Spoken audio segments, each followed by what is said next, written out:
kalau es teh dan keracunan makanan atau keracunan ya akan sampai kayak gitu ya. Gue ingat lagi, oh iya gue minum ya, walaupun cuma dikit tapi gue minum gitu ya, walaupun cuma dikit tapi yang jelas lu minum dan itu merusak gitu ya, itu merusak banget.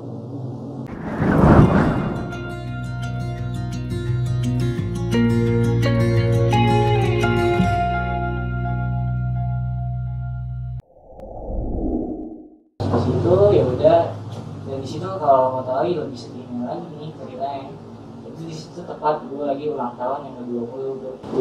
Asli.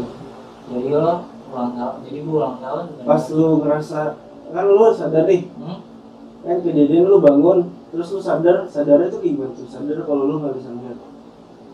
Gue dari sadar itu ya kan, pas gue dari mulai bisa ngeliat, gue cuma satu, gue nggak nyeselin, maksudnya gue nyeselin semua ya, tapi gue nggak gimana ya, nggak hancur lah maksudnya, karena gue iyalah ibarat kata hari ini lu bisa ngeliat, besok lu nggak bisa ngeliat gitu. Tapi ketika di situ gue masih belum hancur, karena gue apaan? Masih ada mantan lu? Bukan. Apa? Karena di situ gue dari orang-orang pada ngomong sama gue, lu udah bener-bener pengen lewat gitu. Oh jadi lu bersyukur lah ya? Gue malah masih bersyukur di situ. Lu masih untung lo dikasih hidup ya kan? Lu masih untung ya kan? Lu benar-benar masih untung. Gue masih bisa bersyukur di situ, menjalani ya. Cuma pas gue dimasukin ICU nih, dan gue di ICU itu kayak sadar nggak sadar nanti nggak. Di situ gue di rumah sakit malah kayak di rumah sakit Kristen. Mana mungkin sih di rumah sakit Kristen ada lantunan Al-Quran, dan di situ gue di ICU itu keadaannya tenang, dan gue dengar lantunan Al-Quran. Iya lo bayangin lo, itu di rumah sakit Kristen ya. Dan lu nikmatin maksudnya? Nikmatin ya, gue bukan nikmatin ya, gimana ya, gue masih nggak percaya itu, nggak percaya.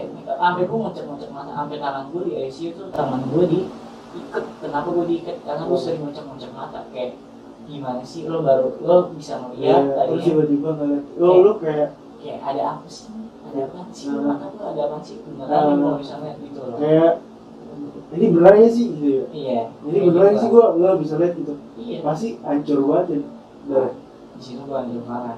Tapi terus kejadiannya selepas dari rumah sakit lu pulang lu ngapain aja tuh? Pulang gue ya, di situ gue langsung mulainya gimana ya, langsung ya sebenarnya cuma tiduran aja sih gue di situ. Cuma yang serem tuh ya psikologis gue nantinya. Psikologis lu kenapa? Kayak gue langsung mikir, gue gak berguna banget kayak sekarang. Sampai gue maaf gue sampai gue kayak gue harus gue bisa protes nih sama Tuhan, kenapa gue dikasih kayak gini. Kayak lu marah gitu ya? Tapi ya gue udah marah gitu gue. Tapi lo gimana ya, maksudnya masih banyak orang yang lebih parah dari gue, yang lebih hancur dari gue, kenapa harus gue gitu. Di dunia ini kan orang nggak cuma lu doang, kenapa harus gue gitu kan? Iya. Dan untungnya di situ gue masih banyak karena gue masih baru-baruan, masih banyak lah teman-teman yang jenguk, yang main gitu, ngerti nggak lo? Ya, jadi masih ada support lah. Jadi lo harus kuat. Oh ya deh, gue masih bisa ngejalanin ya,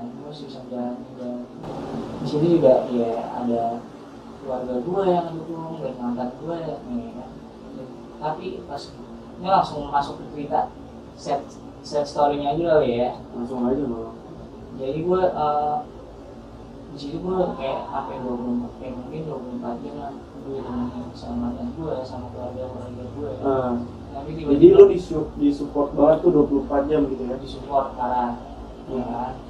Tapi pas ketika gue malu juga nih buat cerita. Gak apa-apa deh. Oh gitu ya. Lalu kalau lu mau cerita ya? Nah, itu maksud gue biar ingat aja ya. Gue malu juga cerita, terus harusnya mau gimana gitu. Oh gimana? Terus akhirnya gimana tuh? Ya akhirnya gue pas mantan gue kayak ada perubahan gitu tuh. Karena kan dia gimana ya, dia kayak nyokap gue banget, dia temen gue banget. Dan dia doang yang gimana sih yang kayak sama gue gitu. Ya jadi full hari-hari lo Sama sama dia. Iya. Tapi sekarang gimana? Ya ini gue cerita dulu nih yang balik lagi deh. Akhirnya gue ngerasa dia berubah ya, dan ada omongan-omongan. Cuma gue ya kan yang kalau dia gimana ya, yang gue nggak percaya hal itu. Dan gue juga gak mau egois bro. Wah, gue gak bisa ngasih kebahagiaan yang utuh buat dia karena gue udah, karena dia masih muda, masih cantik kan, dia masih belum kesempurnaan. Cantik kok. Lu juga dulu ganteng Daru. Karena ada deh fotonya Daru pas lagi ganteng-gantengnya. Ya ini kan tabrakan aja. Tabrakan aja, jadi kayak gitu, ya sih. Udah. Terus ya udah akhirnya gue buat mutusin ya udahlah ya kan. Ya. Tapi ternyata putusan gue kayaknya salah. Di situ gue benar-benar marah gue. Wah, terus gue buat ngelakuinnya saya sulit banget soal asli. Lo bisa, lo pernah mikir, sampai gue pernah kepikiran, main udah cukup nih kayak hidup gue habis ini, sampai gue ya istilah kasarnya sampai gue main nyoba buat bunuh diri bro. Nyoba bunuh diri, tapi udah sempat lu lakuin apa enggak? Hampir, cuman gue ditahan. Hampir, berarti lu sempat pengen lakuin terus lu ditahan. Lu ngapain ya? Gue pengen nih, jadi kan gue kan ya rumah gue kan kecil kayak gitu kan, jadi gue apalah jalanannya buat ke dapur, buat main pisau tuh di mana tapi itu gue udah belum ditahan sih, gue baru nyampe dapur dan nyokap gue nggak ngerti kan kalau gue mau bunuh diri. Iya, namanya nyokap paham lah ya kan. Langsung ditahan. Apalagi dengan kondisi lu yang lagi kayak gitu, terus gue nangis ya kan, gue dikasih tertua jangan kayak gitu gini. Udah akhirnya gue batalin gue urungin niat gue buat diri. Cuma gue ngejalaninnya gue tetap masih, lu bayangin nih yang tadi gue masih bisa ketawa nih dalam gue lagi kayak gini, tapi ada itu perempuan gue masih bisa ketawa. Nah tapi pas nggak ada akhirnya gue cuma ya malam-malam gue cuma buat gue ngeliat air mata kayak sedih gitu pasti ya kan, pasti kayak dari part of you hilang lah gitu ya. Marah ini sih. Emang udahlah ya. Iya. Pas lu damai-damai sama diri lu kan itu kan tadi lu lagi pengen bunuh diri. Terus itu lu cewek lu hancur lah ya, bener kan ya. Terus damainya tuh gimana sih? Gue juga gimana ya? Gue jujur orang yang kalau misalkan gue udah punya sesuatu hal yang dari hidup gue terus gue kehilangan itu, ya gue sesal loh. Apalagi lu gitu loh, yang lebih parah pasti lu juga pengorbanannya lebih gede, terus juga apa yang lu rasain pasti lebih dalam, bener gak sih? Bener ya? Karena penyesalan apapun gue rasain gitu. Wah gue tapi di balik nangis gue setiap malam gue jarang tidur. Tapi gue pikir wah ini juga semua kesalahan gue gitu. Gak yang bisa gue salahin. Lu sadar akan hal itu ya? Sadar dengan hal itu, dan gue sering dengar, bukan soal religius ya, gue sering dengar ceramah tentang ujian ya kan. Iya sih, dan itu gue selalu dengerin. Allah gak bakal ngasih ujian lebih kalau misalnya hambanya gak mampu lah ya. Dan yang gue juga sih, Allah selalu ngasih yang terbaik buat lo. Walaupun itu bukan yang terbaik buat lo, tapi yang terbaik buat Allah ya. Ya udah, gue bisa dari situ, gue udah mulai bisa bangkit ya kan. Cuma makin lama kelamaan gue mikir lagi, gue gak bisa nih terus-terusan kayak gini. Nanti kalau bisa terus-terusan kayak gini, karena kelak nanti gue bakal hidup sendiri, gue survive sendiri. Gak ada orang tua. Dan lo harus survive sendiri. Dan gue punya tekad buat gue, karena ada dua pilihan dulu. Pilihan yang lo mau maju apa lo mau di situ aja, stuck di situ aja. Dan lo pilihnya? Dan gue lebih milih maju lah. Terus? Gue minta tolong cariin komunitas tunanetra di Bekasi dan Jakarta gitu, sama keluarga gue dan nyokap gue ya. Dan tiba-tiba kakak sepupu gue itu nyari komunitas itu nggak gampang gue, banyak juga sih ini. Karena gue sampai nungguin orang-orang yang tunanetra nih yang jualan kerupuk sampai yang mijit biasanya tuh keliling gitu, gua pengen tahu gimana sih dia buat menjalani itu, langkahnya apa gitu. Jadi lu mencari orang-orang tunanetra biar lu tahu lah cerita mereka biar support, jadi motivasi diri lu sendiri ya. Nah, benar. Dan terus akhirnya ketemulah nih abang suku gue punya dapat kan. Saya namanya Persatuan Tunanetra Indonesia. Ini Persatuan Tunanetra Indonesia itu. Gue disuruh main, ya udah tiap hari nggak bisa ketemu, kita atur lagi waktunya. Oke, akhirnya udah ada waktu, gue ketemu lah nih sama mereka. Dan dari keterpurukan gue nih, dari pikiran gue yang tunanetra nggak bisa apa-apa, gue ngerasa nggak berguna banget kan. Akhirnya ketika gue ketemu mereka biasa aja gitu, kayak orang normal sewajarnya aja, dari bercandaannya, dari cara ngomongnya, nggak ada yang mereka kayak jadi pemalu gitu. Dan itu yang ngebangkitin gue juga, wah mereka aja bisa, kenapa gue enggak gitu kan. Terus mereka ngasih tahu gue, tunanetra, gue ngomong kan, mas emang tunanetra bisa hal apa aja yang bisa dilakuin sama tunanetra ya kan. Terus dia kasih tahu, oh banyak kok tunanetra gini. Udah akhirnya gue cerita, dia ngasih rekomend gue buat kalau emang udah siap ya udah kenapa ikut pelatihan aja ya. Pelatihan ngapain sih? Di pelatihan itu lo kayak benar-benar lo ke akhir kembali kan. Lo di mana nggak bisa ngeliat, jadi nggak bisa ngeliat. Benar-benar kayak lo dari bayi lo belajar dari awal gitu. Dari awal gitu. Dari gue jalan aja tuh harus gue aja harus belajar jalan. Ada yang namanya buku khusus, ya kan, update khusus tuh buku braille. Lu baca buku gimana? Baca buku itu buku braille gitu, makanya disitu gue lagi belajar itu juga sih. Walaupun belum bisa tetap gue belajarin terus di situ. Ternyata tuh banyak hal yang bisa dilakuin ternyata. Ya, dari lo bisa baca buku, lo bisa main HP, lo bisa main HP, tapi lo bisa juga bisa buat jadi banyak teman gue yang ikut online shop itu, dia punya online shop sendiri. Dan bahkan mereka bisa bisnis gitu ya? Bisa bisnis, karena teknologi udah mendukung banget sih. Keren loh mas, maksudnya banyak loh orang-orang yang normal, mereka kerjanya cuma kayak di rumah luntang-lantung gitu ya, kaum rebahan, tidur, kaum rebahan, kaum rebahan. Itu dia yang mau gue iniin sih sebenarnya. Di situ gue bisa belajar komputer, gue bisa belajar apa aja di situ, gue belajar jadi matematika apapun deh di situ bisa ada ya. Di situ dan gue ketemu sama teman-teman yang senasib lah sama gue, yang dulunya bisa ngeliat sekarang jadi nggak bisa ngeliat.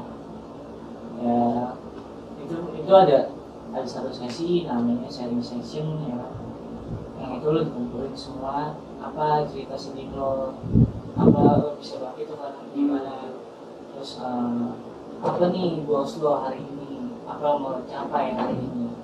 Dan itu semua yang bikin gue bisa bangkit karena cerita-cerita mereka. Oh ternyata bukan gue doang yang ngalamin gitu, maksudnya masih banyak banget orang yang lebih parah cerita-ceritanya dari gue. Ternyata itu yang membalikin semangat gue, percaya diri gue. Itu parah, itu membangkitin parah sih menurut gue. Ibarat kata kayak lu ditampar lah ya, lu lu sadar ini nggak cuma lu doang cobaan dan banyak lebih parah dari lu. Iya sih, dan itu sih salah satu yang membuat gue semangat banget gitu. Itu sih dari situ semua sebenarnya. Dan banyak juga yang tunanetra yang bisa berhasil itu banyak. Ada yang jadi dosen malah. Oh ya, dengar tadi katanya lu mau kuliah, bener lu mau kuliah? Bener aku mau kuliah. Jurusan apa dah? Maunya sih hukum. Muhammad Darul. Karena hukum apa? SH. Amin. Ya, niatnya sih punya rencana sih tahun ini kan buat gue tes, tapi kan karena ada pandemi ini apa sih COVID-19 ini ya kan. Tapi kalau misalkan ada tunanetra nih, dia mau kuliah, dia kuliahnya kuliah normal atau ada kuliah buat tunanetra? Kalau gua ada di salah satu universitas ya. Boleh sebutin nggak namanya? Ada di Universitas Pamulang di Umpam. Di Umpam, di Itu Pamulang. negeri. Itu negeri. Itu bukan negeri, tapi itu ya itu ada kelas normal, maksudnya itu lo dicampurin sama orang normal. Tapi di situ juga banyak yang tunanetra. Oh. Karena kampus-kampus banyak lah, kampus-kampus yang kayak di UNJ, di UIN itu teman-teman tunanetra gua juga pada kuliah di situ banyak kok. Kuliah kalau di UNJ, di UIN itu banyak. Ya, kenapa gue bisa mau ambil hukum? Karena ada salah satu instruktur lah, bukan instruktur sih, jadi kayak senior gitulah ya. Jadi dia punya kantor hukum sendiri sob. Dia punya kantor penasehat hukum sendiri. Dia yang buat. Itu seorang tunanetra, bayangin. Wow, terus Gue dibilang ya kita tunanetra tapi kita nggak boleh patah semangat gitu. Maksudnya masih banyak hal yang bisa dilakuin ya, dan masih banyak masih banyak jalan kok buat lo. Kalau lo mau usaha, Tuhan pasti bakal ngasih jalan so. Pasti itu yang gue rasain.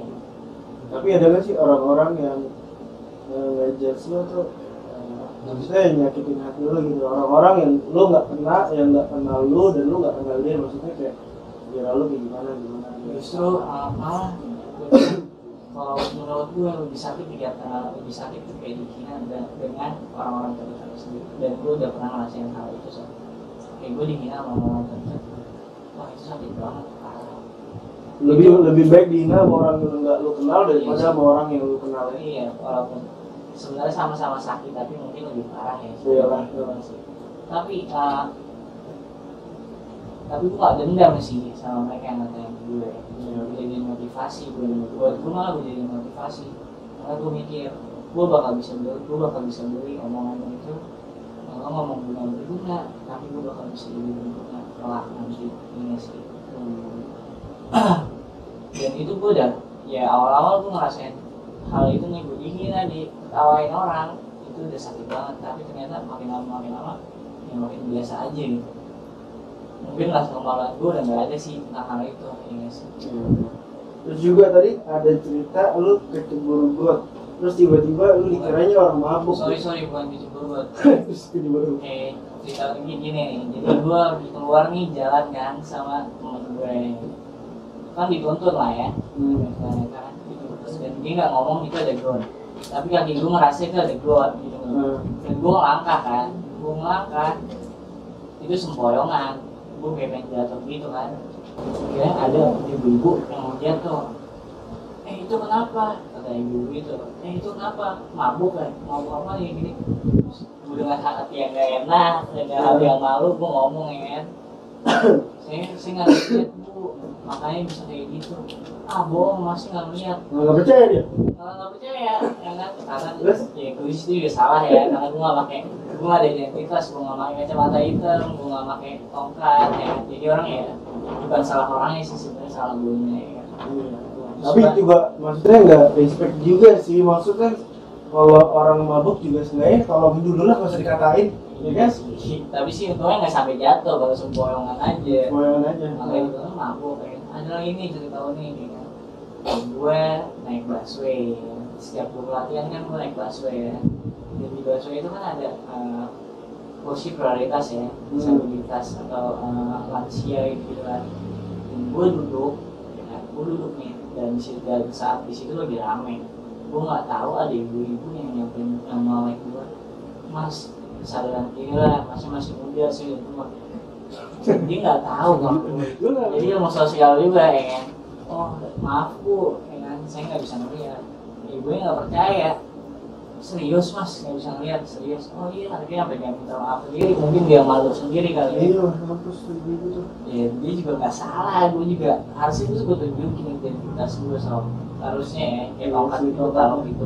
Gue kan gue nggak pakai kacamata. Biar orang tuh ngeliat kalau lu tuh ini ya temannya. Iya, karena gue nggak pakai kacamata, karena mata gue masih kayak bisa ngeliat lah ya, masih bisa lirik.